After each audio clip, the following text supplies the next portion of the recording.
The legend of Pope Joan is a captivating whisper that has echoed through the corridors of history for centuries. It tells the tale of a woman of remarkable intelligence and ambition who disguised herself as a man, rose through the ranks of the Catholic Church, and ultimately assumed the papacy. Imagine the audacity. A woman sitting on the throne of St. Peter, leading the most powerful institution in the medieval world. The very notion is shocking, even blasphemous to some, yet the story persists, refusing to be silenced. Could this tale of a female pope be true? Did a woman truly hold the highest office of the Catholic Church even for a short time? The debate has raged for centuries, dividing historians, theologians, and believers alike. Some dismiss it as a fanciful myth, a salacious rumor spread to discredit the Church. Others argue that the evidence, though circumstantial, is too compelling to ignore.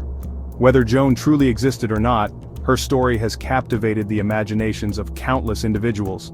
She stands as a potent symbol of female ambition and the enduring struggle for gender equality within a patriarchal system. The story begins in 9th century Germany, where a young girl named Joan was born into a world sharply divided along gender lines. Even as a child, Joan possessed an unquenchable thirst for knowledge, a yearning that far surpassed the limited opportunities available to girls of her time. Recognizing her extraordinary intellect, Joan's father, a learned man himself, took it upon himself to educate her in secret. She devoured books, mastering Latin, Greek, and even the scriptures, surpassing her male peers in both wit and wisdom. As Joan blossomed into a young woman, the constraints of her gender became increasingly stifling. The Church, the very institution that held the knowledge she craved, barred women from its ranks. Undeterred, Joan made a daring decision. She would disguise herself as a man. Shedding her identity, she adopted the guise of a young monk, taking the name Johannes Anglicus. With her long hair shorn and her body concealed beneath robes, Joan embarked on a perilous journey, leaving behind everything she knew to pursue her passion for learning and her ambition within the Church. Johannes with danger. One wrong move, one slip of the tongue, could expose Joan's true identity and bring her carefully constructed world crashing down. Yet she persevered, her brilliance shining through her disguise.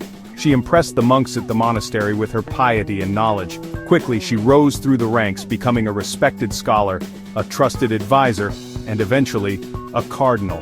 Her sermons captivated audiences, her wisdom seemed boundless, and her reputation for holiness spread far and wide. When the Pope died, the College of Cardinals convened to elect his successor. To their astonishment, the cardinals unanimously chose Johannes Anglicus, the pious and learned monk, unaware that they were elevating a woman to the highest office of the Church. And so Joan, the girl who dared to dream beyond the limitations of her time, found herself seated upon the throne of St. Peter, the first, and perhaps only, female pope. Joan ruled with wisdom. Her pontificate was marked by a focus on education and the poor, reflecting her own experiences and values. Yet the charade could not last forever. As fate would have it, Joan became pregnant. Whether the father was a lover or the result of an assault, the details are lost to history. What is certain is that Joan's secret, the dangerous truth she had guarded for so long, was about to be revealed. During a papal procession through the streets of Rome, the unthinkable happened. In full view of her stunned followers, Pope Joan went into labor, her cries of pain betraying her true nature. The crowd watched in disbelief and horror as the truth dawned.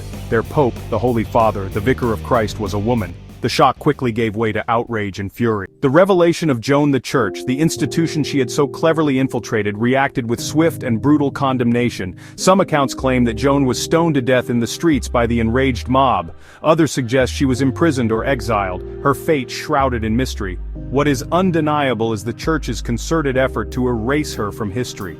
Her name was struck from official records, her papal decrees were nullified, and her very existence was dismissed as a malicious fabrication. The Church, it seemed, was determined to bury the embarrassing truth of Pope Joan deep within the vaults of the Vatican, hoping to erase her reign and the challenge she represented from human memory.